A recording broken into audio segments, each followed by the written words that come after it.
कभी कभी रोगी को वही अच्छा लगता है जो वैद्य मना करता है। यह नारद को रोगी बताया गया है, मानस रोग नारद को। ये ध्यान रहे, हमारे तन के रोग तो ठीक हो जाएंगे, मन के रोग ठीक नहीं होते। जो मन की व्यथा है, मन का असंतोष है, मन में जो व्याधियां हैं, मनोरोग है। जैसे एक रोग ऐसा है जो यूं ही है, हमें भविष्य को लेकर जो एंजाइटी है हमें, वो ऐसे ही है। एंजाइटी वर्तमान के लिए नहीं होती ना, वर्तमान के लिए एंजाइटी नहीं होती, एंजाइटी तो फ्यूचर के लिए है आपको। एक और ध्यान से सुनना, भय वर्तमान में नहीं होता, भय नाम की चीज वर्तमान में नहीं होती, फ्यूचर के लिए है फियर। और मनोवैज्ञानिक कहते हैं फियर दो प्रकार का है, एक तो परिचित, एक है अपरिचित। तो कभी कभी चिकित्सक, मनोचिकित्सक लिखता है कि जी आपको अननोन फियर है, स्ट्रेस है, अननोन स्ट्रेस है। ये जो एक फियर है हमको, ये कब ठीक होगा? इसके लिए शास्त्र कहता है आहार शुद्धि, सत्व शुद्धि।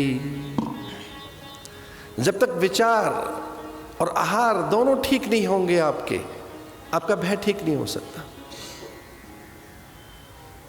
कभी नहीं। अभयम सत्व संशुद्धि। जीवन की जय तब मानी जाए जब आप में अभयता आ जाए। और ये अभयता जब आएगी, आप अभयता कब आएगी? जब आहार और विचार दोनों ठीक होंगे आपके। अगर आपके आहार और विचार पर आपका ध्यान नहीं है और कोई भी साधन आप कर रहे हैं, उसमें सफलता नहीं होगी।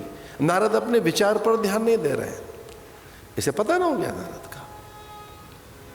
खुशी क्षण में एक विचित्र माया, एक पल में ही एक नया नगर, और उस नगर में देख रहे हैं कि कितने लोगों के वहां लोग दिखाई दिए, विचित्र सा लोग, एक विश्व मोहिनी जो स्वयंवर के लिए तत्पर है। वहां के राजा ने नारद का आदर किया, गुरुदेव कहकर कहा उसने, गुरुवर मैंने इतने महान पुण्य होंगे कल्पना नहीं की थी। अनायास और ऐसे ही आपका बिना आमंत्रण के आगमन में धन्य हो गया। हमारे शास्त्रों में लिखा है आप्तकाम, पूर्ण काम, निष्काम, वीतराग, कोई योगी, यति, तपः, पूत, सन्यासी अथवा ब्रह्मचारी आपके द्वार पर भिक्षा के लिए आ जाए, घर में चला आए, शुद्ध आयतनम, ऐसा कहते हैं कि आयतन माने घर शुद्ध हो जाता है। इन सब बहुत बातों मत पढ़ना, पर सच तो यह है कि पितृ तृप्त हो जाते हैं, देव प्रसन्न हो जाते हैं। लिखा तो ऐसा ही है कि वास्तु दोष मिट जाता है सन्यासी के घर में आ जाने से, ऐसा लिखा है कि अगर सन्यासी घर चला है, इस सन्यासी माने कौन? जिसमें सम्यक कामनाओं का न्यास है, जिसकी कामनाएं न्यस्त हो गई हैं। न्यास से न, न्यास से न माने जो न्यासी हो गया है, न्यासी माने ट्रस्टी।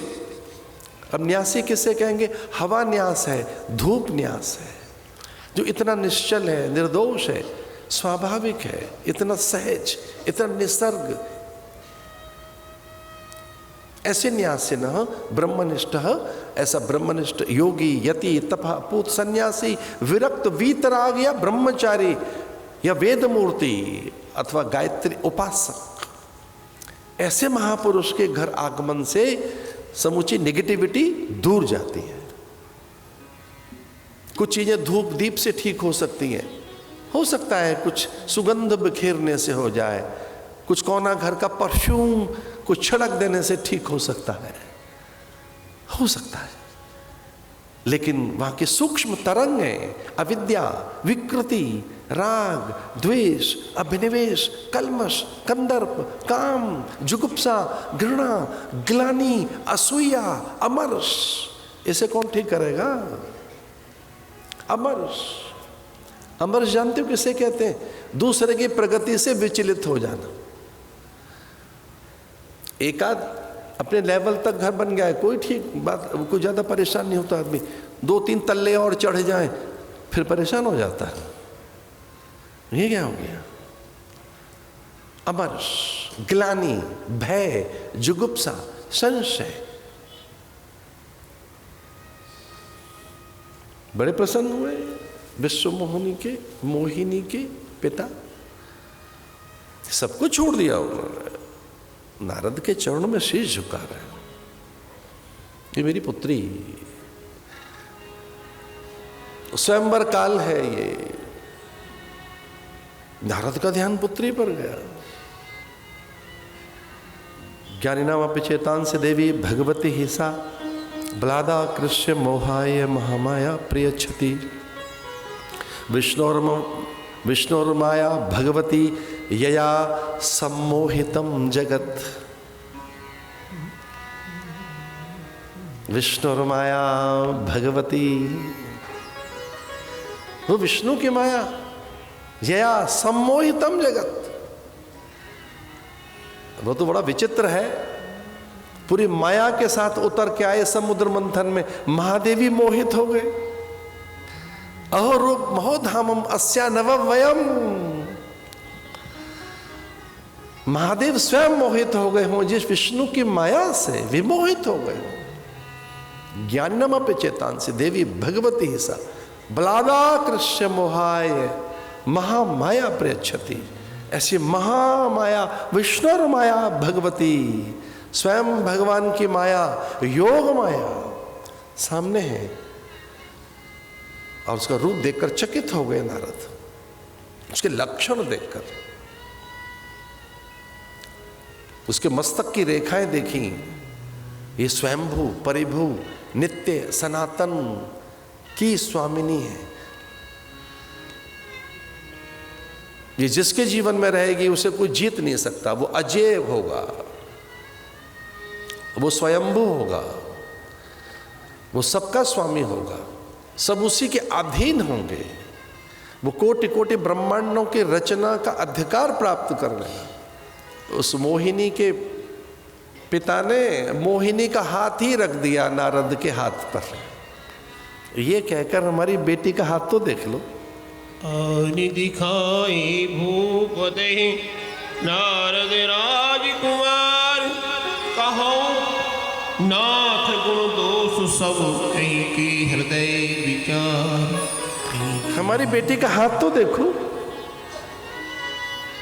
ये वर्णन करना चाहती है। और सच मानिए, एक काल ऐसा रहा है हमारे यहाँ कि हमारी बेटियां स्वयंवर करती रही हैं। मैं वही युग चाहता हूँ कि वो लड़कों को रिजेक्ट करें, लड़के उन्हें रिजेक्ट न करें। और वो रिजेक्ट करती रही हैं, अमान्य करती रही हैं, मुंह फेरती रही हैं, इधर उधर जाती रही हैं। वो तरसते रहे कि एक बार तो देख ले हमारी ओर। ये तो राजाओं को एक बार भी नहीं देखा है उन्होंने। आए होंगे ये अंग बंग कलिंग द्रविड़ मागध से, मगध से, कौशल से, कुरु से, पांचाल से, असम से। होगा कहीं का राजा, देखती नहीं थी उनकी ओर।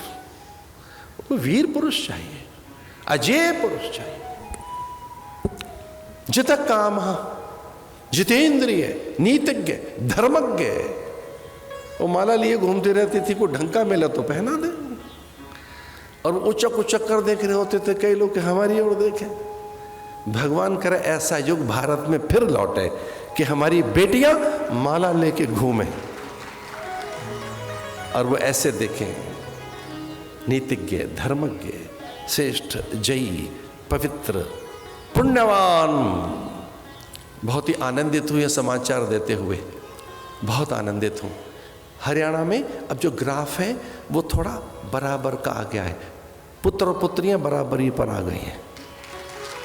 अभी का लेटेस्ट ग्राफ है ये, लेटेस्ट। जो पिछले दिनों कहीं कुछ और हो गया था। मैं तो अपने प्रदेश की बात कर रहा हूँ, हरियाणा की। इक्वल ग्राफ आया है और इसी रेशों के साथ हम चलते रहे तो सच मानिए ये डाउन भी हो सकता है। लड़कियां आगे होंगी, लड़के नहीं। उस भूख ने क्या नहीं कर दिया कन्याओं के साथ, कितना अत्याचार। स्लॉटर हाउस बन गए थे घर घर में।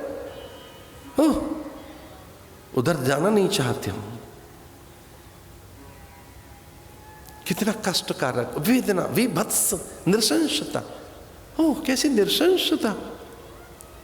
कन्याओं की हत्याएं, भ्रूण हत्या।